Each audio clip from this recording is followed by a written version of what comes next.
Tu vois. Je ne parle pas de le Seigneur nous fait mal. Il dit dans la parole qu'il châtie ceux qu'il aime. Donc on ne sait pas de quelle manière, mais je pense que c'est... ou peut-être pas. Chacun vit son expérience avec le Seigneur.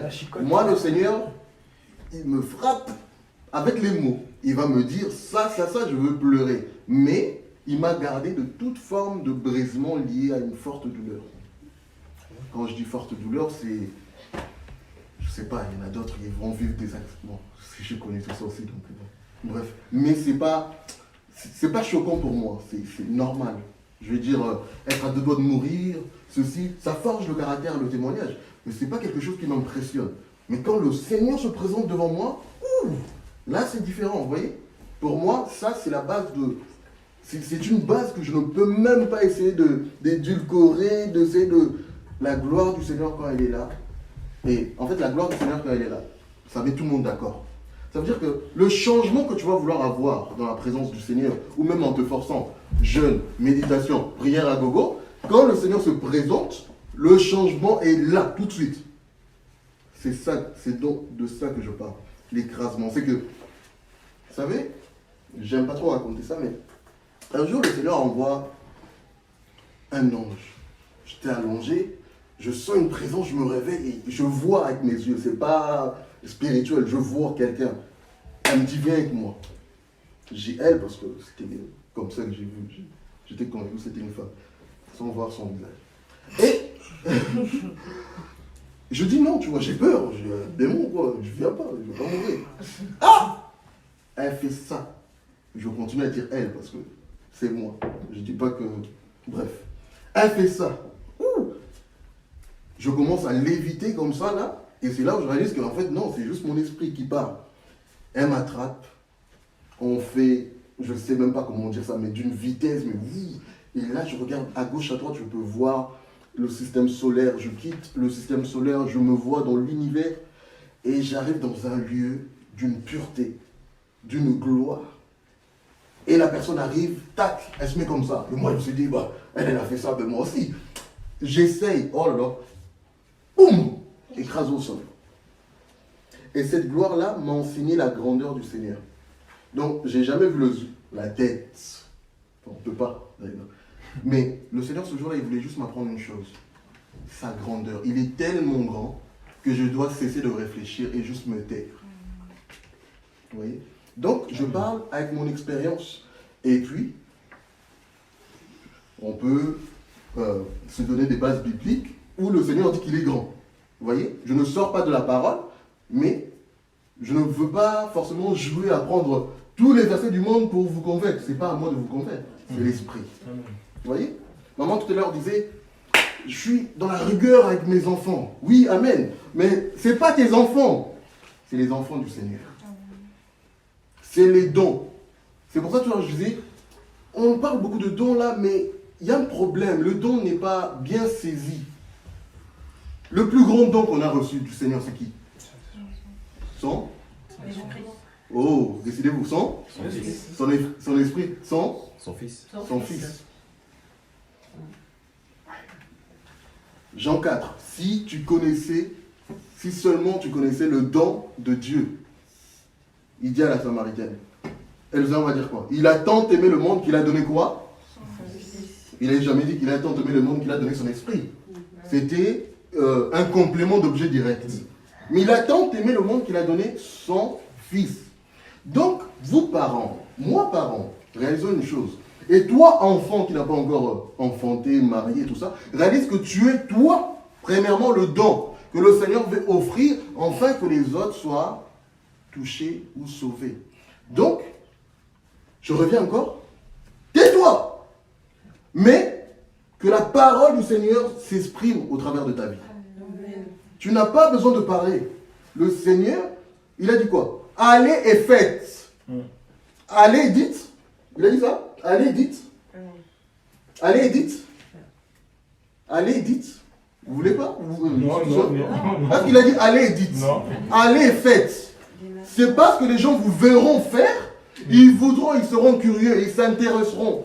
Mais maman, elle parle de 2018, 2019, il y a un changement. Si tes enfants voient le changement, ils vont se dire, tiens, là c'est pas moment, hein. Il y a quelque chose. Il y a quelque chose. Qu'est-ce qui se passe? Et dès que la personne se pose la question, qu'est-ce qui se passe?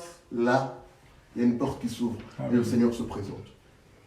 C'est pour ça que je dis la plus grande de qualité, c'est que tu laisses à chaque fois au travers de ta vie le Seigneur s'exprimer.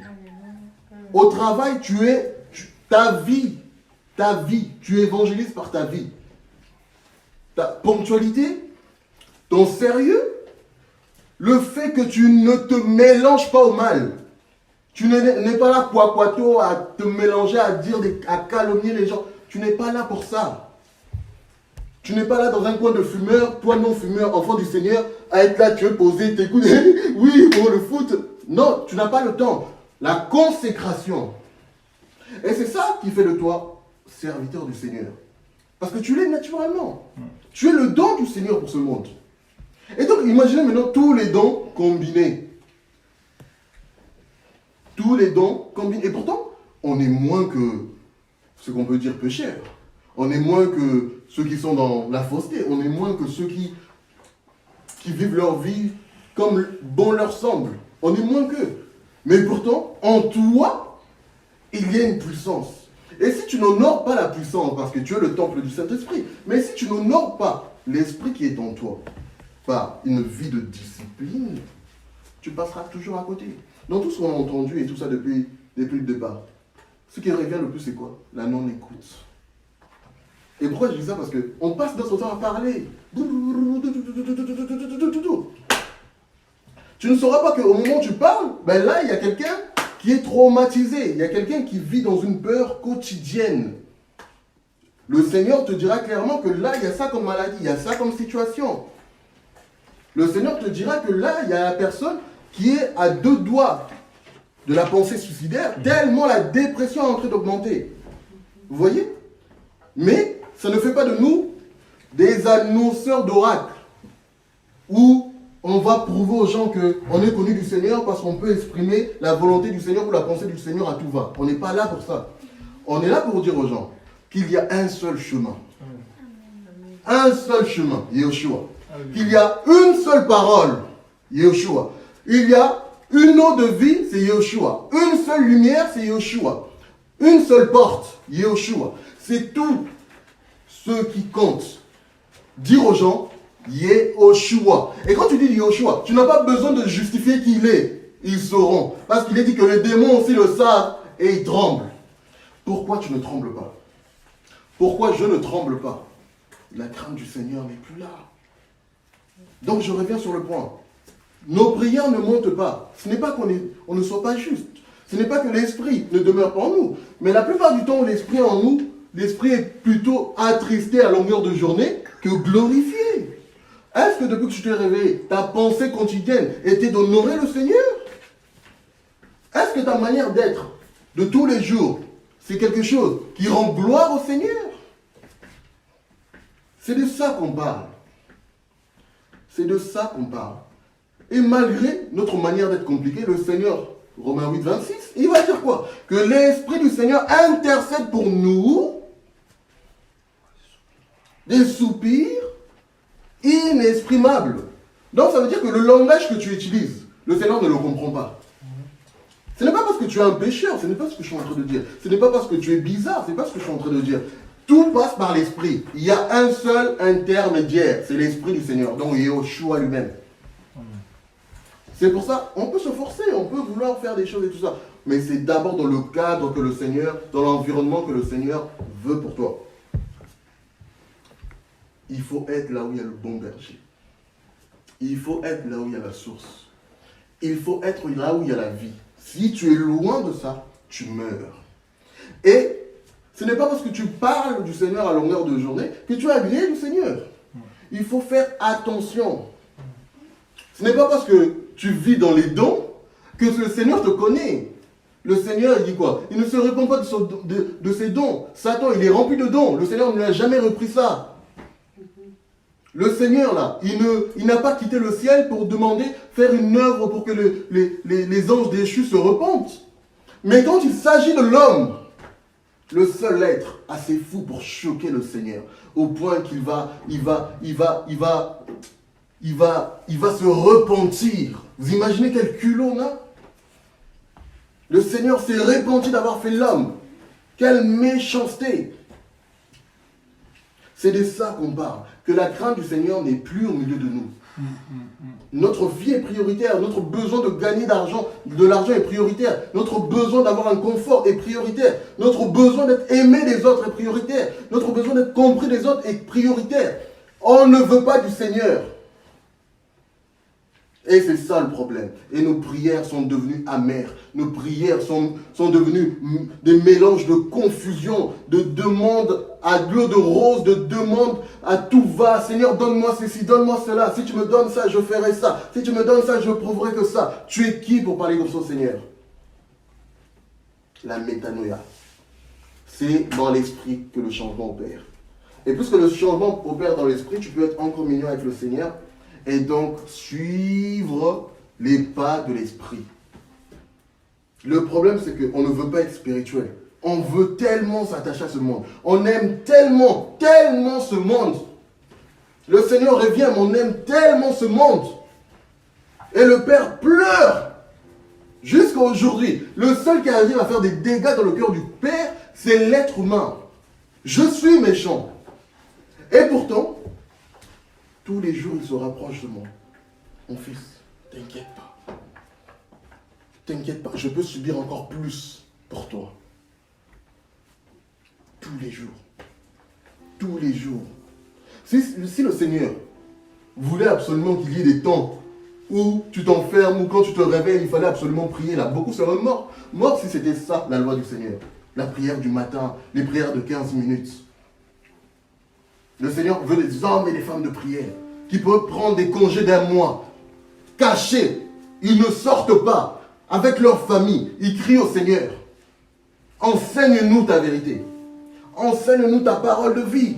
Seigneur, je veux voir les fruits, tes fruits, dans nos vies. Je veux voir. Je ne le demande pas. Je sais que ça accomplit. Parce que c'est là l'œuvre de la croix. Tu as dit, tu as accompli et tu as promis d'envoyer ton esprit pour nous conduire dans cette vérité. Ce n'est pas moi qui ai demandé, c'est toi. Souvent on demande au Seigneur ses promesses. C'est lui qui a promis. Tu lui demandes quoi? Tu attends quoi du Seigneur? Qu'est-ce que tu veux qu'il fasse qu'il n'a pas déjà promis de faire, qu'il n'a pas déjà accompli?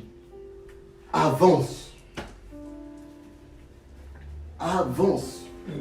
Souvent je parle avec un collègue que le Seigneur touche énormément. Il est arrivé il y a peut-être 1 mois ou 2, 3 mois je crois au travail. Pas d'Africain qui imite, je lui parle de Jésus. Non, arrête-moi des trucs, vous là, vous voulez coloniser, tout ça, ceci, cela. Je fais attention. Faut pas provoquer mon Elohim, mon Père. On ne le provoque pas. Tu es un humain. Je suis un humain. Mais je sais qui je suis. Je sais où je suis assis. Attention, il m'a parlé de la source. Tout ça, tout ça, tout ça. La source, non, nous on veut revenir à la source. Et une pensée, le Seigneur m'enseigne une pensée simple. Le problème aujourd'hui, par exemple, pour ceux qui sont de la communauté africaine, beaucoup de cultures d'ailleurs, ils vivent en regardant le passé. Et je bénis le Seigneur. Dimanche, on a eu un message sur l'explication un peu là de l'avancement en arrière par la foi et le Seigneur qui est devant toi. Donc, il voit ton avenir. Toi, tu marches sans voir le pas, sans voir l'avenir parce que tu marches de dos. Et là, en fait, ça a confirmé la pensée qu'il m'a communiquée il y a quelques temps. C'est que les hommes regardent toujours vers le passé. Si seulement je pouvais corriger ça. Si seulement j'avais fait ça de telle manière. Si seulement j'avais dit ça de telle manière. Vous voyez, on passe nos temps à regretter ce qu'on a fait, nos agissements, au lieu d'avancer. Parce qu'entre, on a le futur qui est derrière nous. Le Seigneur est là. Et on a le passé qu'on aime bien regarder. Parce que, pourquoi on n'a pas le temps pour le Seigneur? Parce qu'on évite le regard du Seigneur. On va absolument corriger quelque chose qui est déjà arrêté, c'est fini. Tu ne peux pas corriger ça. Tu ne peux pas remonter le temps. Le temps présent, c'est celui qui est devant toi, Yehoshua. Et beaucoup l'ignorent. Beaucoup se cachent. Beaucoup l'accusent en disant, si tu étais là, cela n'allait pas m'arriver. Et il te dit, j'ai toujours été là. Si tu m'écoutais, cela n'allait pas t'arriver. Vous voyez? Et cet environnement dans lequel le Seigneur nous veut, vu qu'on s'écarte de cet environnement, ben, beaucoup de nuisances sont autour de nous, beaucoup de nuisances nous arrivent, beaucoup de choses, comment dire, beaucoup de choses blessantes, beaucoup d'amertume, de colère, beaucoup d'incivilité, beaucoup d'injustice nous arrivent. Pourquoi? Parce qu'on a préféré ignorer la présence du Seigneur. Et je rappelle, je disais tout à l'heure que la première des choses que le Seigneur va me dire en me secouant depuis des années où il m'a attiré vers lui, ce qui m'a le plus touché, ce qui m'a dit qu'il était la parole. Voici pourquoi je dis que s'il est la parole, c'est qu'il y a bien un de nous deux qui doit se taire. Ce n'est pas moi la parole, c'est lui. Il doit parler. Amen. Deuxièmement, il me dit qu'il est plus grand que ce que j'imaginais. Je pense que ce jour-là, j'ai juste vu une partie, peut-être de son abdomen. Il m'a pris sur un bras, il m'a dit, mon fils, regarde, qui peut t'enlever de cette main? De l'autre côté, je vois l'univers de l'autre main. Je me suis réveillé, j'ai dit, prophète, je suis chaud. Là, c'est mon appel, ministère prophétique. Et j'ai dit, waouh, les frères, en partageant un peu la vision à quelques gens en coulisses. Regardez, le Seigneur a dit que j'étais aussi impressionnant que l'univers. J'ai commencé à interpréter charnellement la grâce du Seigneur. J'ai bafoué ça.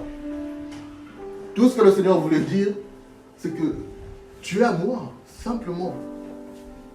Tu es à moi et tu es surtout seul. Que avec moi. Et c'est exactement ce que le Seigneur veut pour tout le monde. Toi avec le Seigneur. Il ne veut pas plus. Il ne te demande pas plus. Il ne te demande pas d'aller à la croix. Il ne te demande pas de te sacrifier. Le culte agréable que tu es en tant qu'homme, en tant que femme, c'est le fait de te consacrer. Donner du temps au Seigneur pour que vous puissiez collaborer. Toi dans l'obéissance et la pratique et lui dans les directives. Et quelqu'un qui est dans la présence du Seigneur, tu sais absolument que ce que tu fais est mal. Ta manière de t'habiller, ta manière de parler, ta manière, ce que tu dois dire aux gens, ta manière de te comporter. Tu sais ce qui est mal, tu sais ce qui est bon. Applique la vérité. Si tu sais ce qui est bon et que tu ne le fais pas, tu pêches. Applique la justice du Seigneur. Parce que le Seigneur est puissant. Et personne ne veut vivre cette gloire. Est-ce que je suis trop jeune pour parler du Seigneur? Certainement. Est-ce que je connais la Bible par cœur? Non. Mais ce qui est sûr, quand le Seigneur est présent, je sais comment l'honorer. Je ne sais pas, je ne dis pas que je le fais mieux que les autres, mais je me dis que moi, je m'y engage. Je m'y engage. Vous ne voulez pas? Il n'y a pas de souci. Moi et ma maison, nous servirons Yeshua. Je n'ai pas d'autre choix. L'ordre a été donné. Ce n'est pas à Jérusalem, c'est en esprit et en vérité. Et quand il s'agit de choses spirituelles, dans la présence de mon Père, je sais l'honorer, dans l'assiduité, quand il y a un programme, dans le respect de sa présence et dans la vérité. Si tu continues ma soeur, tu verras au verset 8, il est dit que l'homme, ceux avec un cœur pur, c'est ceux-là qui verront le Seigneur. Le cœur pur. Aujourd'hui, là, des cœurs empoisonnés, des cœurs qui aiment faire le mal, des cœurs qui aiment absolument, absolument détruire, nuire aux autres. On est méchant, pardonnez-moi de nous choquer, on est méchant. Et c'est au moment que tu acceptes ta méchanceté que là, il y a un travail, il y a un processus. Quand tu acceptes de te repentir, c'est là que le processus commence. C'est là que la vie commence à couler. Regardez, merci Seigneur pour l'image. Quand tu es malade et que les médecins vont dire, tiens, il faut je ne sais pas quoi là, de l'aspirine en perfusion, je sais que ça n'existe pas, c'est en comprimé, mais imaginons, je ne connais pas beaucoup de médicaments. Faites-lui une perfusion de quelque chose. Est-ce qu'au moment où on va te mettre dans les veines la seringue et que le liquide finisse pour que tu sois en pleine forme par la suite, est-ce qu'il se passe une seconde où il peut en passer 3 heures, 4 heures, 6 heures? Le travail que le Seigneur veut mener avec toi, avec moi, c'est un processus qui prend du temps. qui prend son temps. Il met des temps, il prend des temps prévus pour toi, où il va te faire passer dans des écoles. L'école de la sanctification, l'école de l'obéissance, l'école de tourment, l'école du brisement, l'école pour l'assiduité, pour la vérité, l'école de la justice, l'école de la bienséance, l'école de la bienveillance, l'école de la rigueur, de la discipline. Tu ne peux pas servir le Seigneur si tu n'es pas au pied du Seigneur. Et Martha, était là, beaucoup agitée. Elle servait aussi. Mais le Seigneur a dit quoi? Myriam, Marie, a choisi, a fait le bon choix. Fais le bon choix. Alléluia. Fais le bon choix. Beaucoup servent, mais ne sont pas au pied du Seigneur. Fais le bon choix. Et mon cœur est révolté de voir qu'il y a autant de cœurs brisés. Mais pourtant, personne ne crie à l'aide. Je me souviens ce jour-là, mon père, un des pères dans la foi, ce jour-là, un apôtre de Yeshua, ce jour-là, un des hommes à qui le Seigneur va donner les clés du royaume, Pierre, il va être appelé à marcher sur les eaux et il va paniquer. Il était en train de couler ce jour-là. Il avait l'autorité, il le savait, mais la peur a dépassé l'ordre du Seigneur. Et c'est ce qui arrive au milieu de nous. Beaucoup ont peur de servir le Seigneur. Beaucoup ont peur d'avancer dans les eaux troubles. Et malgré cela, lorsqu'il va couler, il va dire, Seigneur, sauve-moi. Et peu crie au Seigneur pour le salut. J'ai péché, je suis allé trop loin, ce n'est plus rattrapable. Et la croix alors. Et la croix alors. La puissance de la résurrection est là pour quiconque croit. La puissance de l'amour du Seigneur est là pour quiconque croit. Pourquoi autant d'incrédulité? Pourquoi autant de méchanceté? Le Seigneur nous aime. Le Seigneur ne te demande pas ton argent. Si tu pensais que par les dîmes, tu aurais eu une bénédiction ou quoi que ce soit, laisse tout ça de côté. Sanctifie-toi. Je dois me sanctifier. Je dois me sanctifier. Parce que Yeshua, c'est lui, Yeshua, Jésus, qui nous justifie. C'est lui qui nous met à part. C'est lui qui nous fait paraître agréable devant le Seigneur. C'est lui qui nous fait paraître vrai devant les hommes. C'est lui qui fait paraître la lumière en nous. Et cette lumière-là éclaire en permanence des hommes et des femmes de rigueur, de prière. Ça peut être choquant ce que je dis. Mais tends l'oreille. Et cela t'encouragera peut-être pour ton salut. On est humain. Mais notre force est en Yeshua. Notre force est dans la vie qu'il est. Et je ne sais pas de quelle manière exprimer ces choses. Je dois craindre le Seigneur. Il n'y a que comme ça que tu deviendras sage. Il n'y a que comme ça que tu réussiras. Tomber n'est pas le problème. Mais c'est se relever et dire, Seigneur, pitié, aie pitié de moi. Aie pitié de moi. Tu n'es pas exceptionnel. Je ne suis pas exceptionnel. Si le Seigneur ne passe pas par toi, il passera par quelqu'un d'autre. Tends ton oreille au conseil, à l'intelligence, aux choses qui font que tu portes des fruits. Jean 15, Jean 16, le Seigneur va dire, ce sont ceux qui portent beaucoup de fruits. Il n'a pas dit un ou deux, beaucoup de fruits. Il me faut porter beaucoup de fruits. Et la parole dit, il nous faut porter beaucoup de fruits. Juste pour être ses disciples. Juste pour être ses disciples. Juste pour être ses disciples. Ça veut dire que c'est juste un appel basique. Simple. Mais il te faut pour une simplicité, mais tellement simple, porter beaucoup de fruits. Le Seigneur est irrité. Le Seigneur est irrité. Pourquoi? Parce qu'on refuse le don de l'Esprit. On refuse la présence de l'Esprit. Le temple que tu es n'est pas un temple où est siégée la prière, où est siégée la gloire du Seigneur. Vous méprisez l'Esprit. Nous méprisons l'Esprit. Et le Seigneur est irrité. Irrité. Et cette présence vient et repart. Parce que nos vies, nos cœurs on est rempli de péchés. Et malgré ça, personne ne veut regarder vers le ciel en disant Seigneur, mais on veut vivre la gloire, on veut vivre cette belle présence, on veut vivre le poids de ta gloire qui, lorsqu'on se réveille après ça, obligé de changer. Tu es obligé de changer. Tu es obligé de changer. Parce que ceux qui se tiennent debout lorsque la gloire du Seigneur arrive, c'est ceux qui sont en face du Seigneur. Te tenir devant les faces d'Élohim, te tenir devant les faces de Yehoshua, notre Elohim, la puissance de la main droite du Père, sans peur, sans doute. Notre Seigneur est puissant. Mon frère, Jésus, puissant. Et voici pourquoi ceux qui n'écoutent pas, il les indexe. Il est obligé de châtier.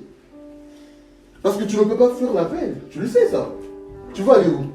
Nulle part. Ah. Tu vas aller où? La seule liberté, c'est en lui. Et ceux qui méprisent l'esprit, ben le Seigneur va te dire, tiens, je te montre aussi que le monde ne t'aime pas. Le Seigneur est obligé de nous montrer que le monde ne nous aime pas. Il ne veut pas te faire peur. Il veut te montrer la réalité que tu refuses de croire. Le monde ne t'aime pas, ma soeur. Le monde ne t'aime pas, mon frère. Ma soeur, tu n'es pas aimé de ce monde. Tout ce que vous ferez pour plaire à ce monde-là, ça ne fera que vous causer des blessures. Le monde veut ta mort. Et la vie, on l'a en Yehoshua, le seul qui s'est donné pour nous. Et on le néglige. Et qui croit que le Seigneur veut nous parler ce soir, veut nous faire du bien. Qui croit que le Seigneur peut changer une mentalité ce soir. Qui croit que le Seigneur a en lui la toute-puissance pour faire mettre à genoux nos orgueils. Des enfants, c'est ce que nous sommes pour le Seigneur. Aussi têtus que nous pouvons être. Lorsque nous avons un bobo, lorsque nous avons mal, un enfant accourt toujours vers son père. Frappé ou non, un enfant, même en pleurant, c'est papa. Il n'a pas d'autre mot. Le Seigneur est notre héritage. Et il faut beaucoup de foi. Beaucoup de foi. Mais c'est impossible pour nous. On n'a pas le temps de travailler sur la foi. Donc le Seigneur va dire quoi? Un peu de foi. Mais beaucoup de fruits. Parce que les fruits ne dépendent pas de toi. Les fruits dépendent de lui. Et parmi ces fruits, il y a les fruits de la foi qui va faire manifester maintenant la puissance de Yehoshua.